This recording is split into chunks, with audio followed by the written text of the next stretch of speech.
कि बहुत हुआ महिलाओं पर वार, अब की बार मोदी सरकार, तो ये इससे बड़ी राजनीति और क्या होगी।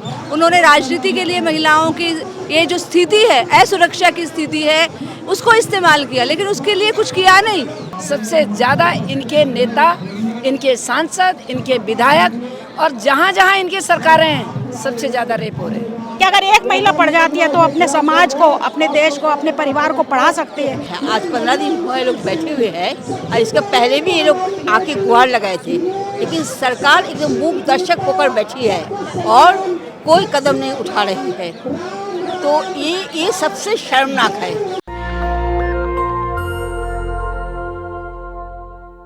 नमस्कार, मैं ज्योति यादव आप सभी का नेशनल दस्तक पर स्वागत करती हूँ। आपको बताना चाहूँगी कि पहलवानों के समर्थन में तो तमाम लोग आ रहे हैं, लेकिन दिलचस्प तब हो जाता है जब महिलाएं भी इनमें बढ़ चढ़कर हिस्सा ले रही हैं। जिस प्रकार से यौन उत्पीड़न की बात कही जा रही है और ये गंभीर आरोप ब्रजभूषण शरण सिंह पर लगाए गए हैं, उसके बाद महिलाएं भी पीछे नहीं हट रही हैं। आप साफ तौर पर देख सकते हैं। मैं कैमरा पर्सन से रिक्वेस्ट करूँगी कि वो आपको दिखाएं कि यहाँ पर महिलाएं जो है महिला खिलाड़ियों के समर्थन में आई हुई हैं। इस वक्त भी मेरे साथ तमाम महिलाएं हैं। आज मैं आपको वो बताना चाहूँगी कि किस प्रकार से आज़ादी का 75वां अमृत महोत्सव तो मनाया जा रहा है, लेकिन अफसोसन महिलाएं अभी भी खुद को सुरक्षित महसूस नहीं करती। ये तमाम महिलाएं हैं जो महिला संगठन से तो जुड़ी हुई हैं जाहिर तौर पर, लेकिन महिलाओं की हकीकत जिस प्रकार से ज़मीनी स्तर पर ये जाकर देखती हैं, शायद ही कोई और देखता होगा। तो इनसे जानना बेहद ज़रूरी है। क्या कहना चाहोगे आप? क्या नाम है आपका? मेरा नाम ऋतु कौशिक है। ऋतु जी, मैं जानना चाहूँगी कि सरकार कह रही है आज हम आज़ादी का 75वां अमृत महोत्सव मना रहे हैं, गहने लाद कर 12 बजे घूमिए। आप सच में खुद को इतना सुरक्षित महसूस कर रही हैं? नहीं, बिल्कुल भी महिलाएं इस देश में सुरक्षित नहीं हैं और उसका सबसे बड़ा नमूना तो हम यहीं पर ही देख रहे हैं कि जो इतने बड़े लेवल पर जो देश का नाम रोशन करने वाली महिलाएं हैं, वो ही कितनी असुरक्षित हैं। वो भी उन हाथों में जिन हाथों में माता पिता ये सोचते हैं कि वो रेसलर्स हैं, पिता समान हैं और महिलाओं को, लड़कियों को आगे बढ़ने के लिए प्रेरणा देंगे, लेकिन वहीं पर ही महिलाओं का शोषण हो रहा है और उनको चुप होने के लिए दबाव बनाया जाता है। तो इसी से आप समझ सकते हैं कि देश की स्थिति क्या है। रात में उस दिन जो हुआ, रात के 1 बजे करीब जिस प्रकार से मार पिटाई की गई पहलवानों की बात, क्या डर का माहौल है आप लोगों के अंदर?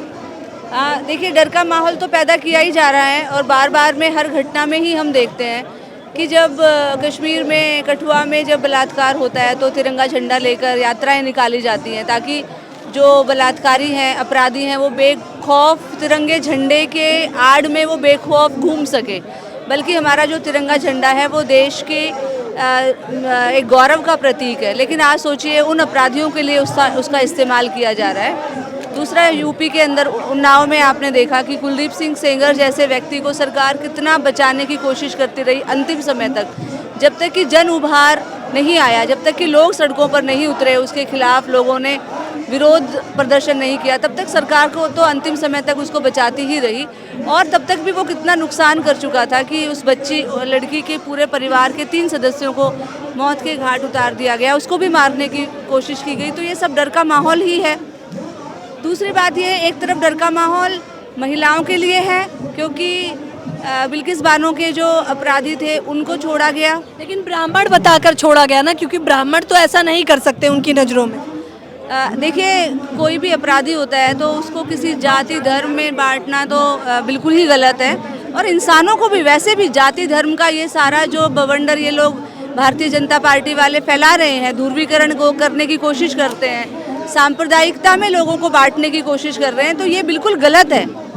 क्योंकि इंसान जो है, आज हम भारतीय हैं। सबसे पहले हमारा देश में अगर कुछ गलत होता है, किसी बेटी के साथ गलत होता है, किसी दलित के साथ अगर गलत होता है, किसी भी गरीब व्यक्ति जो समाज में हाशिए पर है, अगर उसके साथ गलत होता है तो सभी की जिम्मेदारी बनती है कि उसका साथ दें। क्या लग रहा है इन चीज़ों को पनाह कौन दे रहा है? ये कौन सा संगठन है जो इन लोगों को लगता है कि महिलाओं के साथ कुछ भी करो और आप छूट जाओगे?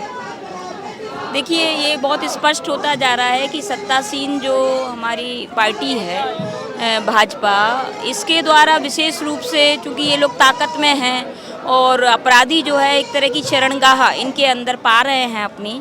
और कहीं ना कहीं इनकी जो विचारधारा है, जो कि मतलब रिएक्शनरी विचारधारा है, जो कि अतीत का महिमा मंडन तो करती ही है, साथ ही साथ अतीत की जो महिलाओं के प्रति जो एटीट्यूड है, जिसमें महिलाओं को दोयम दर्जे पर रखा जाता है, उनको एक मतलब केवल उनका जो बौद्धिक क्षमता है, वो इंसान के तौर पर उनकी जो जगह है सोसाइटी में, उसको रिकॉग्निशन ना देकर उनको केवल एक पुरुष के आनंद की चीज़, पुरुष के लिए। लोग कहते हैं महिलाएं इतनी समझदार नहीं है कि वो अपना भला और बुरा समझ सके।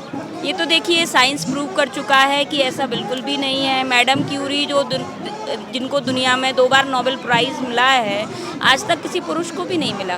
तो महिलाओं ने तो इसको साबित किया है बार बार कि वो ऐसा कर सकती हैं। कब तक और साबित करेंगे, क्योंकि जिस प्रकार से यौन उत्पीड़न हो रहा है। देखिए, भारतीय जनता पार्टी वाले बोलते हैं कि हमें वेदों से सीख लेनी चाहिए, है ना। अभी कुछ दिन पहले ही आरएसएस के जो प्रमुख हैं मोहन भागवत जी, उन्होंने कहा कि हमें वेदों की तरफ लौटना चाहिए, वेदों में से हमें सीख लेनी चाहिए। लेकिन आप देखिए, वेदों में जितना महिलाओं को सम्मान दिया गया है, क्या ये उससे सीख रहे हैं?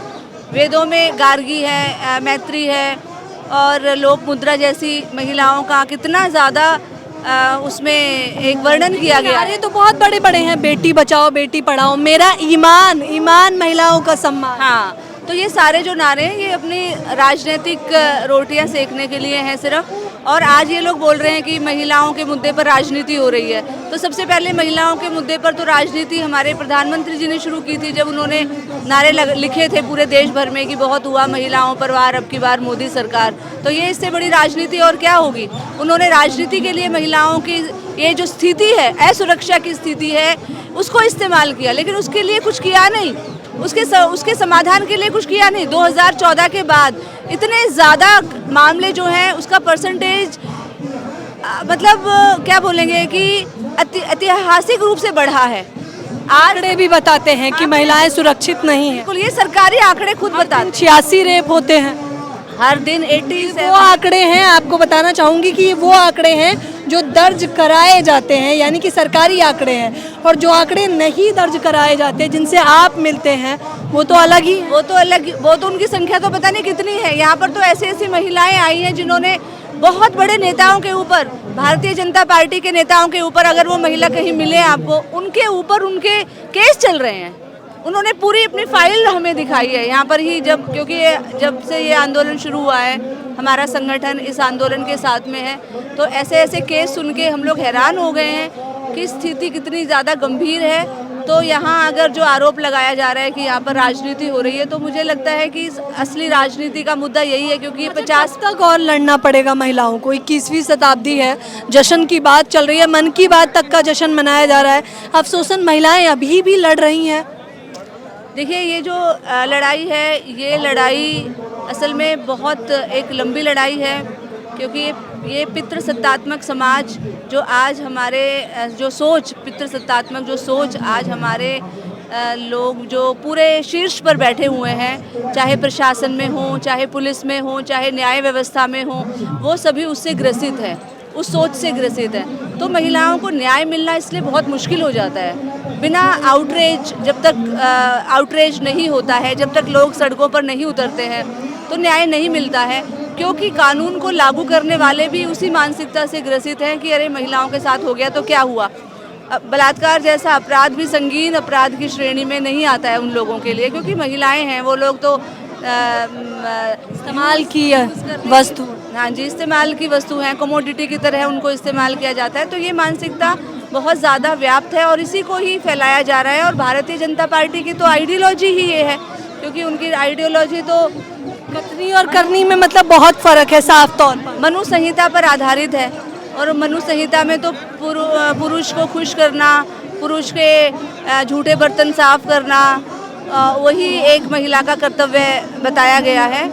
तो डेमोक्रेटाइजेशन ऑफ सोसाइटी कहा जाता है, स्वर्ग चाहिए तो पुरुष के पैर दबाइए, पुरुष के थाली में खाना खाइए, जूठन खाइए। हाँ, और ये असल में ये सारी चीज़ें क्या है, सामंती सोच है, सामंती सोच को दर्शा रही हैं ये सारी चीज़ें। तो ये डेमोक्रेटाइजेशन ऑफ सोसाइटी, जिस तरीके से एक डेमोक्रेटाइजेशन ऑफ सोसाइटी के लिए एक मूवमेंट होना चाहिए था ताकि ये सामंती जो मानसिकता है इसको ख़त्म किया जा सके। आज तक वो आंदोलन भी हमारे देश में ईश्वर चंद्र विद्यासागर, राजा राम मोहन रॉय, ज्योतिबा फूले, सावित्रीबाई फूले, इन लोगों ने जो मूवमेंट शुरू किया था उसको एक तरीके से वो ख़त्म कर दिया गया है। उसको आगे बढ़ाने की बजाय दोबारा से सामंती मूल्य समाज में स्थापित किए जा रहे हैं। पर ये बड़ी समस्याएं हैं जिनके बारे में बात करना बेहद आवश्यक है। ज़रा सोच के देखिए, जो देश का सम्मान कही जा रही हैं वो बेटियां अगर सड़कों पर बैठी हैं और उन्हें न्याय नहीं मिल रहा है, तो एक आम लड़की अगर आवाज़ उठाएगी तो उसकी आवाज़ को दबाने के लिए कितने लोग आएंगे। मैम, आपका नाम? पुष्पा चमोली। पुष्पा जी, कहा जाता है कि 2014 के बाद से महिलाएं सुरक्षित हो गई हैं, उनके साथ छेड़खानी बंद हो गई। आप इस स्थिति में हैं, आपने तजुर्बा है, आप बताइए, आपको सच में ऐसा लगता है? नहीं, बिल्कुल नहीं। 2014 में मोदी जी सत्ता में आए थे, बहुत हो गया महिलाओं पर वार। अब की बार मोदी सरकार, तब से हम देख रहे हैं सबसे ज़्यादा महिलाओं पर वार हुए, सबसे ज़्यादा इनके नेता, इनके सांसद, इनके विधायक और जहाँ जहाँ इनकी सरकारें हैं सबसे ज़्यादा रेप हो रहे हैं, मर्डर हो रहे हैं लड़कियों के साथ। आप देख रहे हैं अंकिता भंडारी की मम्मी इसी जंतर मंतर पर मीडिया के सामने रोई थी, क्या न्याय हुआ? ये सारी झूठी इनकी सारी सरकारें जहाँ जहाँ हैं। तक हम बस मात्र कैंडल मार्च, नारेबाजी, बैठना, प्रोटेस्ट, धरना प्रदर्शन, कब तक सिर्फ यही चलेगा? हम लोगों को इन जिस तरह से ये आज हमारे शिक्षा को भी सारा बदलाव कर दिया इन्होंने, NEP 2020 लेके आए हैं, सारे शिक्षा में इन्होंने चेंज कर दिया है। ये लोग चाहते हैं कि हम लोग मतलब एक वैज्ञानिक सोच इनकी नहीं है, एक मतलब लोगों को एक वैज्ञानिक दृष्टिकोण लोगों का नहीं होना चाहिए। ये हमें ले जा रहे हैं पीछे, रामायण महाभारत पढ़ो बस, यही इनका एक उद्देश्य है। ये हमारे सिलेबसों से हमारे क्रांतिकारियों के विचारधारा को भी हटा रहे हैं, हमारे क्रांतिकारियों को भी हटा दिया इन्होंने। सवाल ये है कि कब तक ये चलता रहेगा, कब तक मात्र हम प्रदर्शन ही करते रहेंगे? जब तक इनकी मानसिकता नहीं बदलेगी, ये जो सत्ता में बैठे हैं, जब तक हम इनको उखाड़ के नहीं फेंकेंगे, हम लोगों को बराबर संघर्ष करना पड़ेगा। आज हमारी बेटियां यहाँ बैठी हैं, उनके साथ क्या हुआ, क्या किया इन्होंने?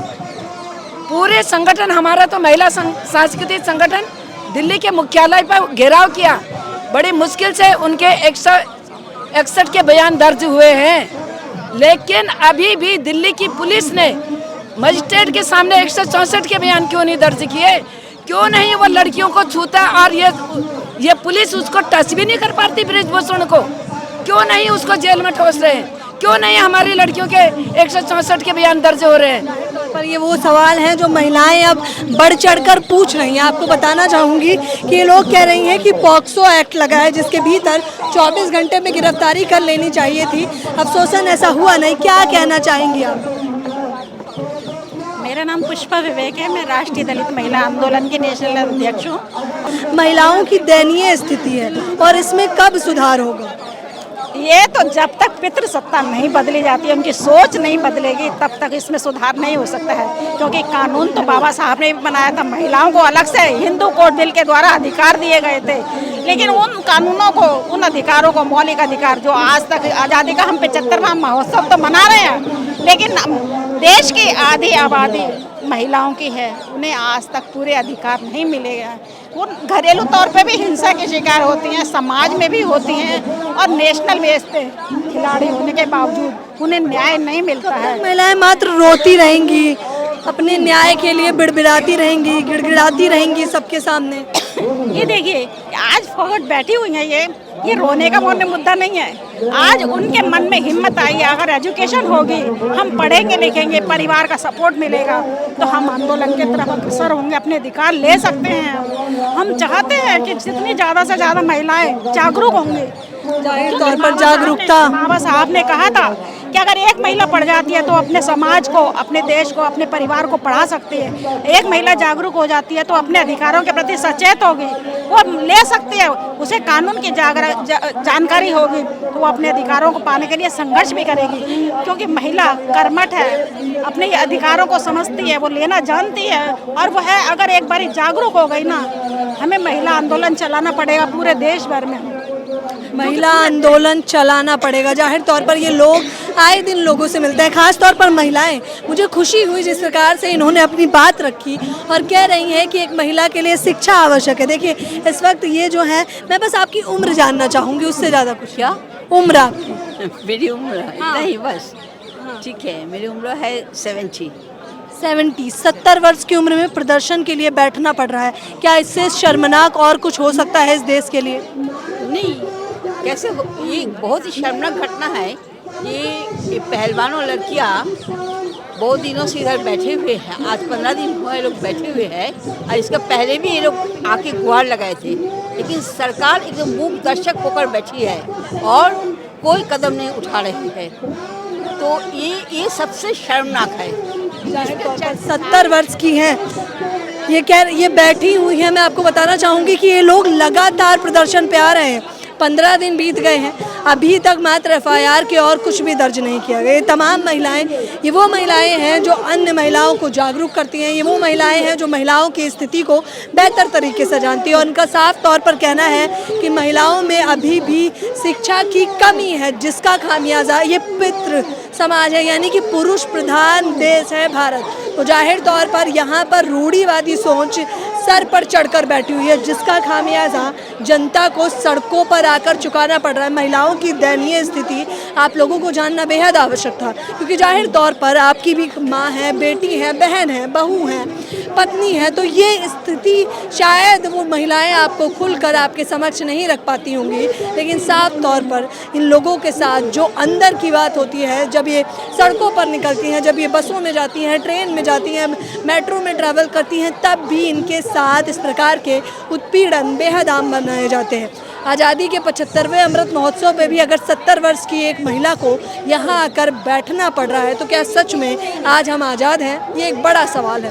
इस पूरी खबर के बारे में आपकी क्या राय है, मुझे बताना बिल्कुल ना भूलें। कैमरा पर्सन तोहिद के साथ ज्योति यादव, नेशनल दस्तक। नेशनल दस्तक की आपसे गुजारिश है कि अगर इसको बचाना चाहते हैं तो नेशनल दस्तक को सब्सक्राइब करने के लिए रेड कलर के सब्सक्राइब बटन को दबाएं, फिर बेल आइकन की घंटी दबाएं। नेशनल दस्तक को बचाने के लिए बहुत जरूरी है कि हर खबर को शेयर करें, लाइक करें, कमेंट जरूर करें।